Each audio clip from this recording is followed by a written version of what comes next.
CryADsisAM, Volume 3, Chapter 5, Part 1. All In. When Rem regained consciousness, her feet were not planted on the ground. There was an arm firmly around her waist. Someone was carrying her. She did not think that the rough manner was any way to touch a girl. No, that was indeed the case. The owner of the arm was sprinting recklessly, with not a shred of concentration for anything beyond that. "Barasu, go right at the broken tree in front. You are slow. Don't demand the impossible. I'm running as hard as I can. Here!" Two familiar voices, one more intimately so, were yelling at each other from close by. The intense up-and-down shaking jostled Rem's head back into consciousness. "Subaru, what are you— Rem! You're awake?" Subaru kept running as he voiced his delight and glanced down at her. Rem looked up at him, her mind still rather hazy, when something unexpectedly caught in her throat. The side of Subaru's face was wet with blood. Maybe he'd cut his forehead? The scars all over his body from the night before had whitened. At some point, new wounds had been made on top of them, staining both with fresh blood. Rem, her pink hair swaying as she ran beside Subaru, made a faint, pleasant smile toward her. "I'm so glad, Rem. You are one high-maintenance girl." Rem's words were few, but only those who really knew her knew this particular smile. She reached out and stroked Rem's blue hair. A moment later, "Hula!" She conducted the blade of wind incantation and used the resulting attack to slice through the trees. It cut the demon beast, charging them into discs to nourish the plants on the forest floor. For a moment, Ram seemed dizzy. Her steps went astray, making her lightly bump into Subaru's body. "Ow! Ram, you know better than to touch my right shoulder. Jeez!" "Be quiet. You would have been bitten if not for me. You can at least be a wall for me to lean on."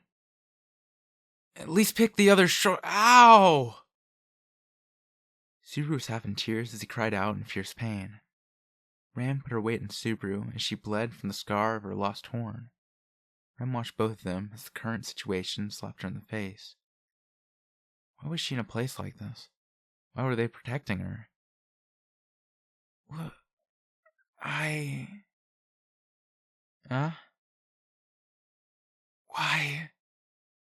did you not just let me be?" She trembled as she voiced the question. Subaru stared down at her with a look of disbelief as Rem's quivering lips continued. "You and sister coming made it meaningless. I have to do this myself. I should be the only one getting hurt." "It's a little late for that. Ram and I are all beat up already.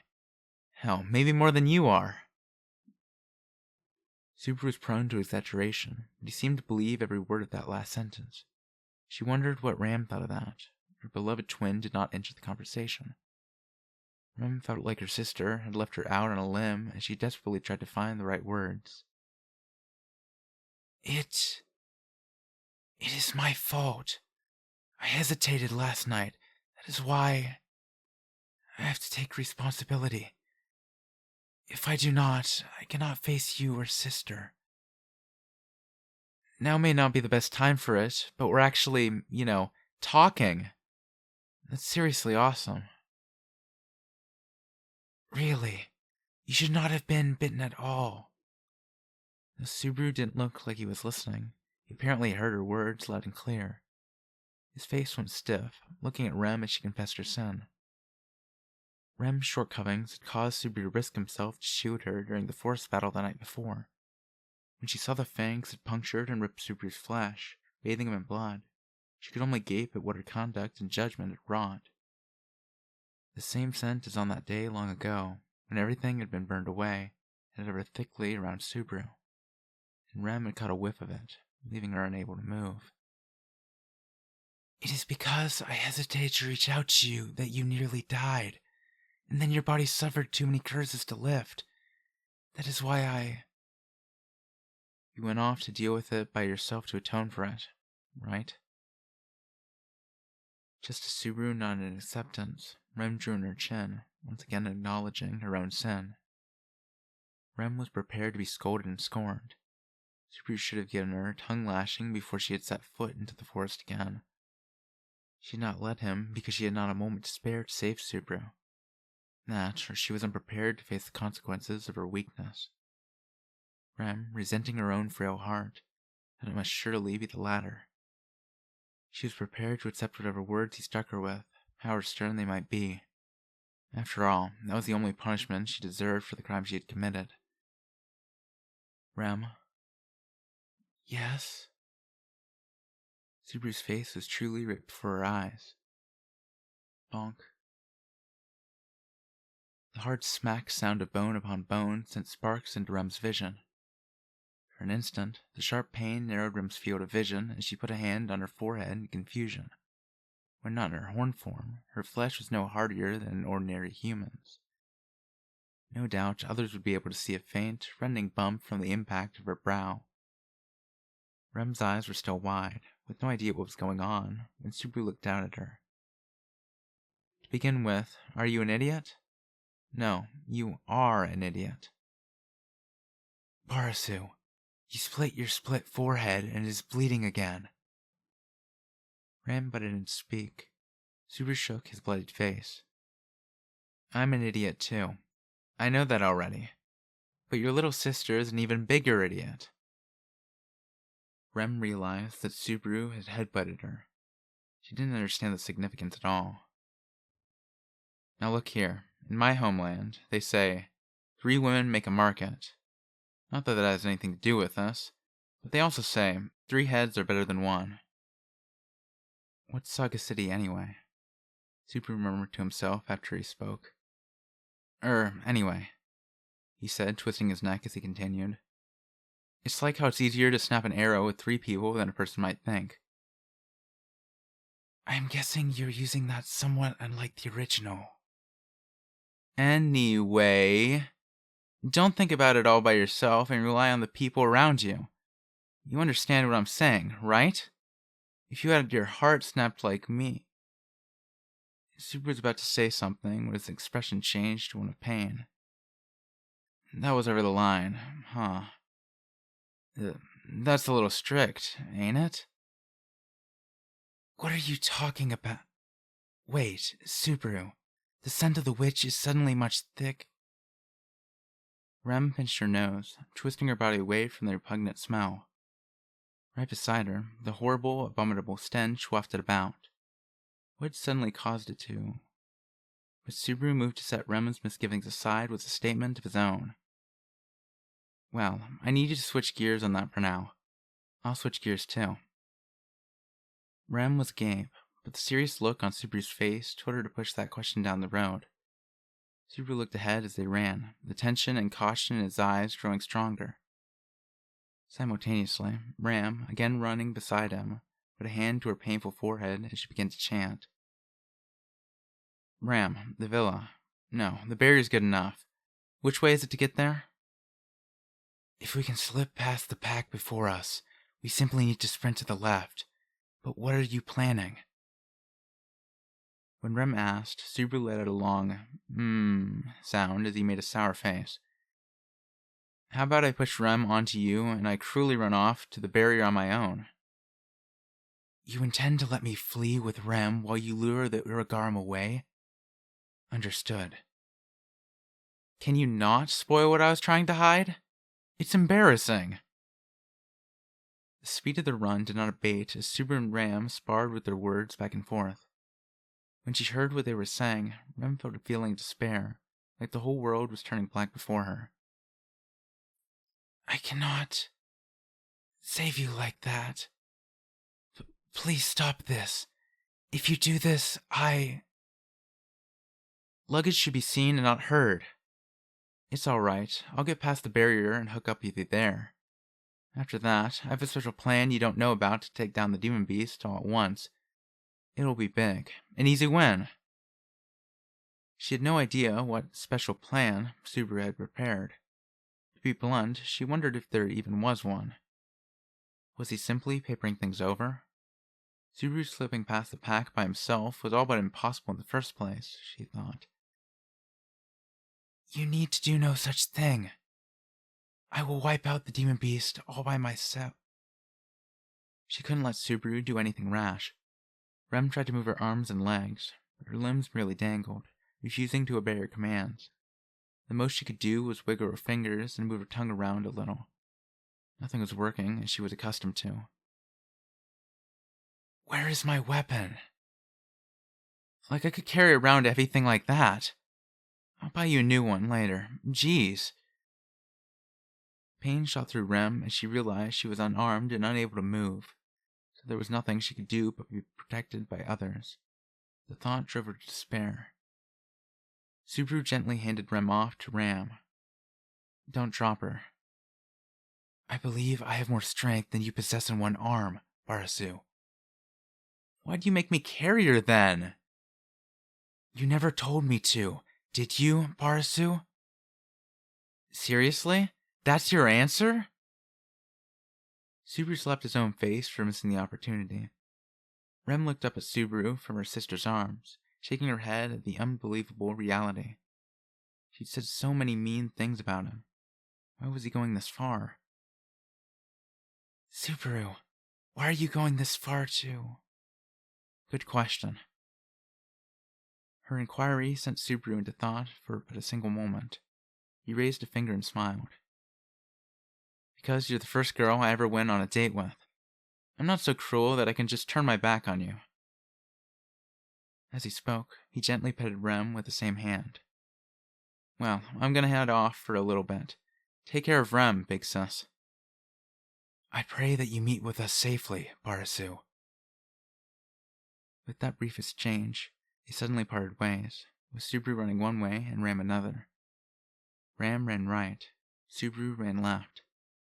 The Urgaram pack coming from the front hesitated at their prey splitting up, but only for a moment. They immediately ran off in pursuit of Subaru. Sister! Barasu is risking his life to buy us time. I shall make good use of it. Sweat formed on Ram's brow as her tone made plain she had no margin for error. The combination of wounds and fatigue slowed her down considerably. Compared to Rem in horn form, it was nothing. When Rem thought of that, she regretted what she had done enough that she wanted to cry. If Rem could have returned to horn form, she would have had the power to get them through this, not only to save Subaru, but to carry her older sister out of danger. She could do it all. And yet, at the most critical of moments, she was unable to even bring out the demon within her. It was her own half-hearted weakness that had brought Subaru and her older sister here and held them back. In contrast to the regret-filled Ram had not hesitated when Subaru offered himself as a decoy. No doubt that was because she valued Rem's life above Subaru's, and, indeed, even her own. Knowing that Subaru's ploy would buy them time and increase their odds of survival, she'd accepted without the slightest falter. Though Rem thought her beloved older sister's judgment was correct, she suddenly rebelled against the idea. Why was sister so strong? Strong enough to cut anything and everything away? What incredible part of her allowed her to make such a horrible decision so easily? Rem wanted to see for herself. Sister! Subaru is...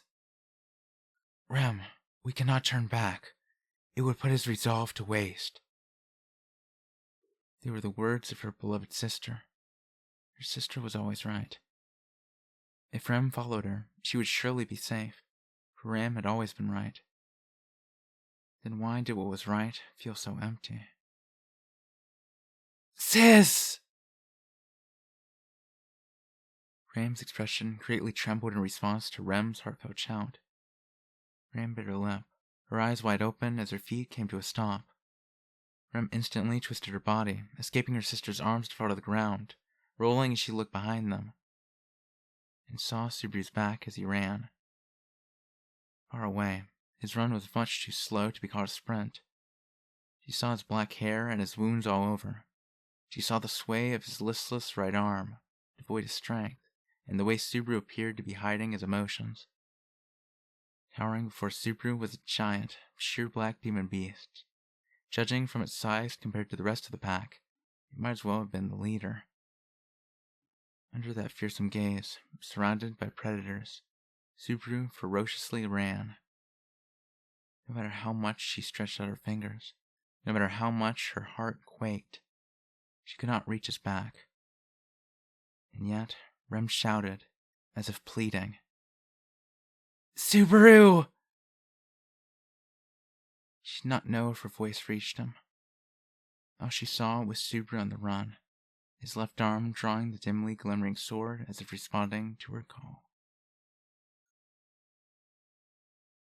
He didn't understand it himself. Since when had he become a man stubborn enough to do something crazy like this? No matter how much he wanted to put on a brave face and not make the sisters feel like they owed him, this was completely, thoroughly not like him.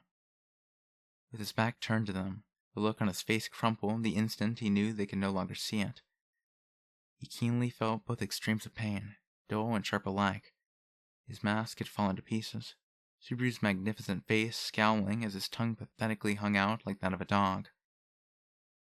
"It hurts. It hurts. It hurts. Mommy, Daddy, Emiliaton." He invoked the three most important people in his life as he glanced at his dangling right arm. The intermittent numbness in his shoulder was from his crash landing after his blow to Rem's horn. He hoped dearly that it was merely dislocated. One way or another, he couldn't rely on his right arm for combat. With one less weapon at his disposal, Subaru had no idea how he was going to face the enemy standing before him. As Subaru ran, he found the demon beast pup standing in his path, the one that had been the bane of his existence more than once. Subaru wondered if it had a grudge against him to be so darn persistent. "I'd like this to be the last time we meet."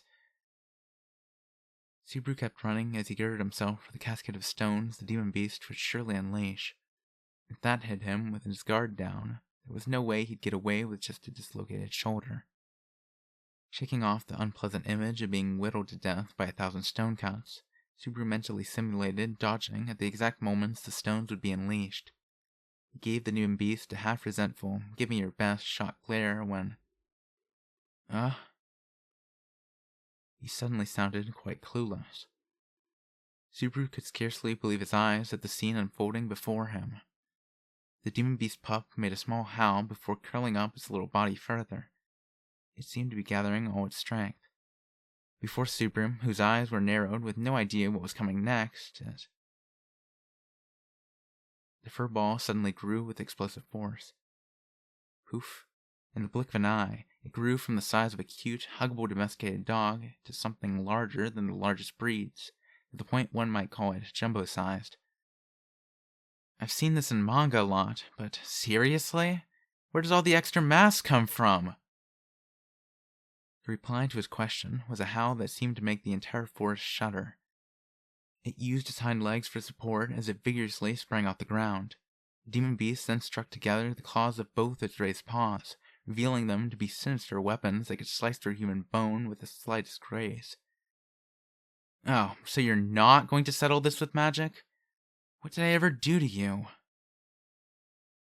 Subaru shuddered at his decision to fight their final battle mano a mano as he looked around, searching for any avenue of escape. But demon beasts in pursuit were cutting off the back and the sides, making escape a difficult proposition. "Man, coming after me instead of the beautiful sisters. You guys have seriously demon-cursed taste. Damn it all." Once he noticed it, his steps slowed as the beasts surrounded him. Apparently, Subaru had brought every demon beast in the whole forest running. His decoy operation was a huge success.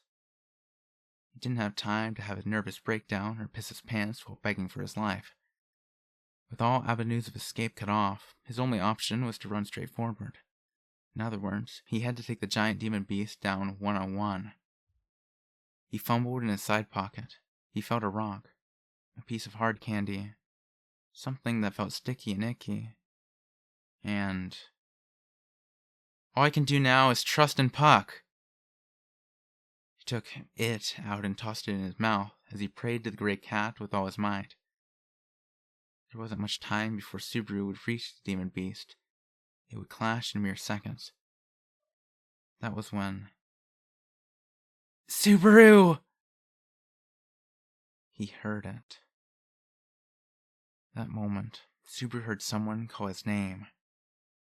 It had a painful echo, drenched in sadness as if the whole world were about to end. Knowing that whether Subaru lived or died determined whether her heart would shatter. Perhaps it was insensitive of him, but Subaru was happy. I'm too pathetic, a pervert, a two-faced jerk. It wasn't like he couldn't guess how the girl felt as she cried out his name. The fact that he smiled nonetheless was proof he was totally mad. He smiled and smiled, and when he was done smiling, Subaru's left hand drew out the broken, one-handed sword. The demon beast roared before him. Subaru put all his weight behind the sword as he, too, yelled out. Their voices raised a pair of discordant war cries. Soul clashed against soul. A moment before they were within each other's reach, Subaru inhaled deeply. He pictured the center of his body. He focused on the region between his chest and waist, imagining a gate connected to the outside, just above his navel. Shamak! The magical invocation permeated the air. The next moment, a black cloud erupted around Subaru. The cloud enveloped Subaru and all the demon beasts. The decisive battle in the forest was now sealed within the darkness.